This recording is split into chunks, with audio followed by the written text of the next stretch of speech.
అందరం కలిస్తే ఎవరు అంటే అమ్మే. అందుకనే ప్రకృతి ప్రకృతి ఆవిడ నేచర్. అందుకనే నేను అప్పుడప్పుడు చెప్తాను, సృష్టి ఈ మొత్తంలో స్త్రీ ఒక్కటే ఉంది, పురుషుడు ఎవరు లేరు ఇక్కడ. చెప్పుకోవడం నేను మొహాన్ని చెప్పుకుంటాను, అసలు మొత్తం అంతా స్త్రీయే. మాట్లాడతారంటే ఎంత చెడ్డి ఉపాసనలు అయితే గుర్తుపెట్టుకోండి. నేను ఇంతకుముందే చెప్పాను, మనమందరం అమ్మ మాంసపు ముద్దలు. ఇంకా క్లారిటీ ఇస్తాను.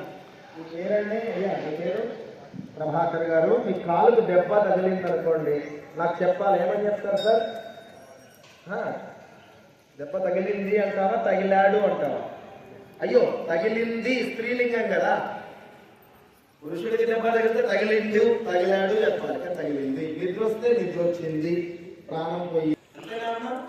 స్త్రీ శబ్దంతో చెప్తున్నాడు, శరీరం పురుషుడు, అన్ని స్త్రీ శబ్దంతో చెప్తాడు. ఇంకా అర్థం చేసుకోను, స్త్రీయా పురుషుడా? ఏమ్మా నిజమా? నిజమా? అర్థమైపోయింది ఇప్పటికీ. దెబ్బ తగిలింది, అమ్మా ఇది నీ శరీరం కాదంట, అది గుర్తుపెట్టుకోండి. తర్వాత వేరియేషన్ కోసం పురుష స్త్రీ వేదం చెప్పాము, కానీ అసలైతే మొత్తం స్త్రీయే. అంటే కారణం మీ అమ్మగారు కదా. మీ అమ్మగారు ఉండాలంటే వాళ్ళ అమ్మగారు ఉండాలంటే వాళ్ళ అమ్మగారు